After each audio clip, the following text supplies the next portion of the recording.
सम्पूर्ण दर्शक महानुभावहरूलाई कार्यक्रम तपाईँको आजमा हार्दिक स्वागत तथा अभिवादन। आउनुहोस् दर्शक महानुभाव प्रवेश गरौँ आजको चाडपर्व पञ्चाङ्ग आदिको परिचयमा। आज 28 नोभेम्बर 2025 तदनुसार विक्रमी सम्वत 2082 मङ्सिर 12 गते शुक्रबार मार्गशीर्ष शुक्ल पक्षको अष्टमी तिथि। शिववास शमशानमा शिवस्थापना रुद्राभिषेक आदि कार्यबाट मृत्युफल। अग्निवास सारिणी अनुसार अग्निवास जुर्ने भएको हुनाले हवन आदि कार्यबाट यज्ञ सफल। आज चन्द्रमा कुम्भ राशिमा रहने र चन्द्रवर्ण कालो। गुरु कर्कट राशिमा, शुक्र वृश्चिक राशिमा, सूर्य वृश्चिक राशिमा, बुध तुला राशिमा, मंगल वृश्चिक राशिमा, केतु सिंह राशिमा, राहु कुम्भ राशिमा, शनि मीन राशिमा रहने यो ग्रह गोचर आदिले दर्शाएको छ। आजको राहुकाल प्रारम्भ हुनेछ गान्तोकको अक्षांश र देशान्तरको आधारमा बिहान 10 बजेर 4 मिनेट 5 सेकेन्डदेखि हुँदै बिहानकै 11 बजेर 23 मिनेट 26 सेकेन्डसम्म रहनेछ। अस्ट्रेलियाको मेलबोर्न शहरमा भने राहुकाल प्रारम्भ हुनेछ बिहान 11 बजेर 15 मिनेट 19 सेकेन्डदेखि हुँदै दिनको 1 बजेर 2 मिनेट 28 सेकेन्डसम्म रहनेछ। राहुकालमा सम्पूर्ण प्रकारका शुभ कार्यारम्भलाई निषेध गरिएको छ भने आजको सूर्योदय गान्तोकको अक्षांश र देशान्तरको आधारमा बिहान 6 बजेर 6 मिनेट 3 सेकेन्डमा हुनेछन् भने सूर्यास्त सोही अक्षांश अनुसार साँझ 4 बजेर 40 मिनेट 48 सेकेन्डमा हुनेछन्। यो थियो आजको चाडपर्व पञ्चाङ्ग आदिको परिचय। प्रवेश गरौँ राशिफलमा। मेष राशि वर्णरातो दिशा पूर्व। मेष राशिलाई आज विद्या क्षेत्रबाट लाभ प्राप्त गर्न सक्नुहुनेछ। ठुला ठुला शिक्षार्थी विद्यार्थी वर्गहरूका लागि पनि दिनमान राम्रो बनेको छ। नयाँ नौला चिजहरूको अनुसन्धान हुन सक्ने युनिभर्सिटी वा कलेजहरूलाई दिनमान राम्रो बनियो। साहित्य लेखनपट्टि अभिरुचि बढ्ने, कुनै प्रकारका नयाँ नौला सङ्गीत आदिका सृजना गर्न सक्नुहुनेछ। वाद्य यन्त्र आदिले पनि साथ दिनेछन्। खेती कृषि पशुपालन दैनिक कार्य गृह गृहिणीहरूका लागि पनि दिनमान अनुकूल। विद्यार्थी वर्गलाई दिनमान राम्रो भयो। सरकारी कर्मचारीहरूमा बढोत्तरीका योग। व्यापार व्यवसायले लाभ। श्रमजीवी वर्गहरूलाई आज खुसीको लहर। वृष राशि वर्ण सेतो दिशा दक्षिण। वृष राशिका लागि दिनमान राम्रो छ। स्वरोजगार, वैदेशिक रोजगार वा कुनै प्रकारका मेन पावर आदिका सञ्चालन वा चाहिँ भने कूटनैतिक सम्बन्ध एम्बेसडरहरूका लागि दिनमान राम्रो बन्यो। राजनीतिक मध्यस्थकर्ताहरूले पनि लाभ प्राप्त गर्न सक्नुहुनेछ। धेरै दिनदेखि सोचेका वा रोकिएका कार्य अचानक सम्पन्न पनि हुन सक्नेछन्। खेती कृषि पशुपालन दैनिक कार्य गृह कार्य श्रमजीवी वर्ग हस्तशिल्प आदिलाई दिनमान राम्रो बनिँदै आएको छ। मिथुन राशि वर्ण पहेँलो दिशा पश्चिम। मिथुन राशिलाई दिनमान अलिकति प्रतिकूल भयो। सावधानीका साथ कार्य गरेमा विघ्न बाधाबाट बच्न सक्नुहुनेछ। अलिकति कुनै कार्य गर्दै हुनुहुन्छ भने ध्यान पुर्याएर बुद्धिमत्ताका साथ कार्य गर्नुहोस्। बिछोडिएका बन्धुबान्धवसँग पुनर्मिलन हुन सक्ला, तर पनि ठुला ठुला पुँजी इन्भेस्टकर्ताहरूले सावधानी रहने। साझेदारी कार्य वा पार्टनरसिपबाट बचेरै कार्य गरेको राम्रो हुनेछ।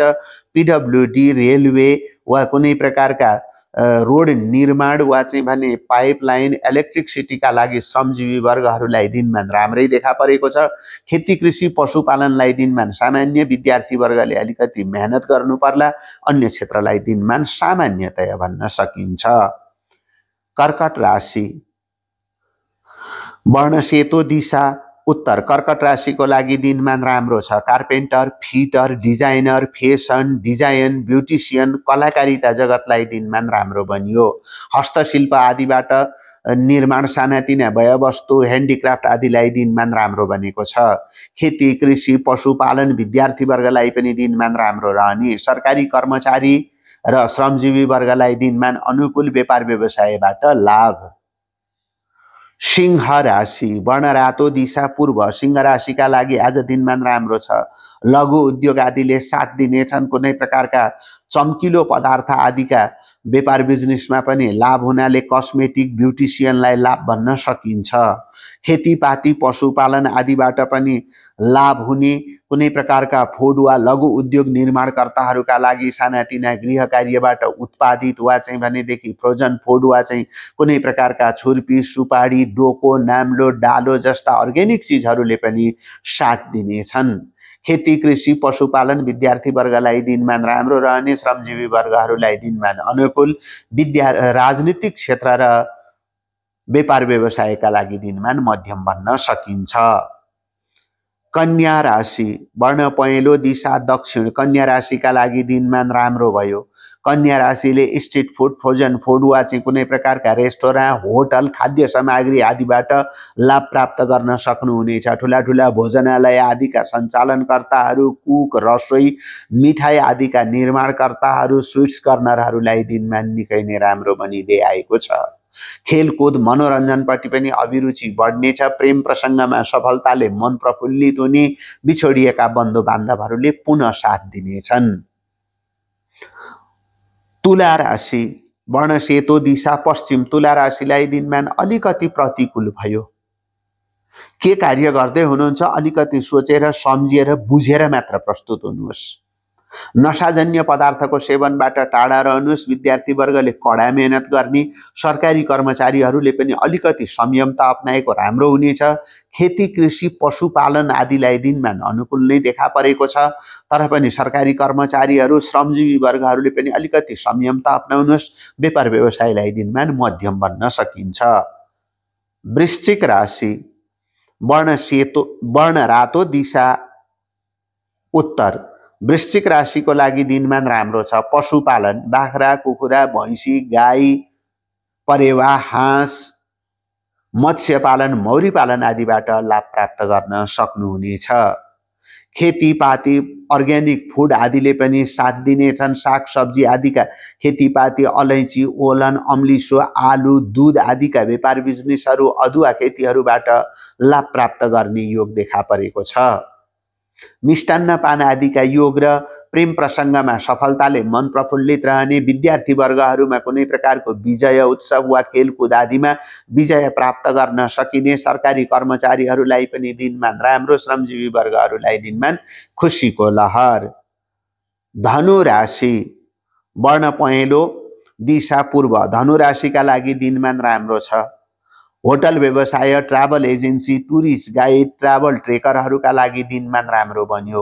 होमस्टे आदिका सञ्चालनकर्ताहरूका लागि वा कुनै प्रकारका टुरिज्म बोर्ड सजावटहरू वा चाहिँ पिडब्ल्युडीका ग्रिन सिनेरीहरू कर्ताहरूका लागि दिनमान राम्रो बनेको छ। फेसन, डिजाइन, ब्युटिसियन, कलाकारिता जगतले पनि साथ दिनेछ। नसोचेका कार्यहरू सहजै सम्पन्न हुनाले मन प्रफुल्लित रहने, केस मुद्दा मामिला आदिमा विजय प्राप्तिका योग। मकर राशि वर्ण कालो दिशा दक्षिण। मकर राशिका लागि दिनमान राम्रो छ। मकर राशिले आज रियल इस्टेट आदि प्रोपर्टी डिलिङ आदिबाट लाभ प्राप्त गर्न सक्नुहुनेछ। ठुला ठुला बैंक लोन ऋण आदि चुक्ता हुनाले मन प्रफुल्लित रहने, व्यापार व्यावसायिक क्षेत्रका लागि दिनमान राम्रो बनेको छ। खेती, कृषि, सानातिना व्यापार बिजनेस, रनिङ व्यापार बिजनेसहरूबाट लाभ प्राप्त गर्न सक्नुहुनेछ। कुनै प्रकारका अध्ययन शोधकर्ताहरूका लागि पनि दिनमान राम्रो बनेको छ भने नयाँ चिज आदिका आविष्कार हुनाले कलेज, क्याम्पस, युनिभर्सिटीले खुसी मनाउन सक्ने, राजनीतिक मान सम्मान, प्रतिष्ठा आदिका योग। कुम्भ राशि वर्ण कालो दिशा पश्चिम। कुम्भ राशिलाई दिनमान अलिकति प्रतिकूल भयो। सावधानीका साथ कार्य गर्दै जानुहोस्। भगवान श्री शिवको आराधना गर्नुहोस्। विघ्न बाधाबाट बच्न सक्नुहुनेछ, तर पनि पशुपालन खेतीपातीलाई दिनमान राम्रो देखिएको छ। श्रमजीवी वर्गहरूका लागि दिनमान श्रमसाध्य मात्र सफलता, राजनीतिज्ञहरूका लागि दिनमान त्यति अनुकूल छैन। ठुला ठुला कम्पनी फ्याक्ट्रीहरूलाई पनि दिनमान अलिकति मन्दीको योग देखा परेको छ। खेती, कृषि, पशुपालनहरूले साथ दिनेछ। अन्य क्षेत्रलाई दिनमान मध्यम। मीन राशि वर्ण पहेँलो दिशा उत्तर। मीन राशिको लागि दिनमान राम्रो छ। टेक्निकल कार्यहरूले साथ दिनेछ। कुनै प्रकारका आईआईटीका विद्यार्थीहरूलाई दिनमान राम्रो, डिफेन्स फोर्स आदिका लागि पनि दिनमान सहजीकरण बनिँदै गएको छ भनेदेखि आज टेक्निकल कार्य जस्तै कुनै प्रकारका मसिन आदिका अपरेटिङ ठुला ठुला मसिन आदि सञ्चालन वेब हाइव आदिसँग सम्बन्धित वा चाहिँ भनेदेखि पाइलट एयर होस्टेज हेलिपेड आदिका सञ्चालनकर्ताहरू प्याराग्लाइडिङ कुनै प्रकारका प्यारामोटर टुरिस्ट गाइडरहरूका लागि पनि दिनमान राम्रो बनेको छ। समुद्री सिप आदिमा कार्यकर्ताहरूले पनि लाभ प्राप्त गर्न सक्ने, खेती कृषि पशुपालन दैनिक कार्य गृह कार्यलाई पनि दिनमान राम्रो बनिँदै आएको छ। हस्त दर्शक महानुभाव हेर्दै हुनुहुन्थ्यो कार्यक्रम तपाईँको आज। आज्ञा दिनुहोस्। म गुरुजी विष्णु भाइ। नमस्कार।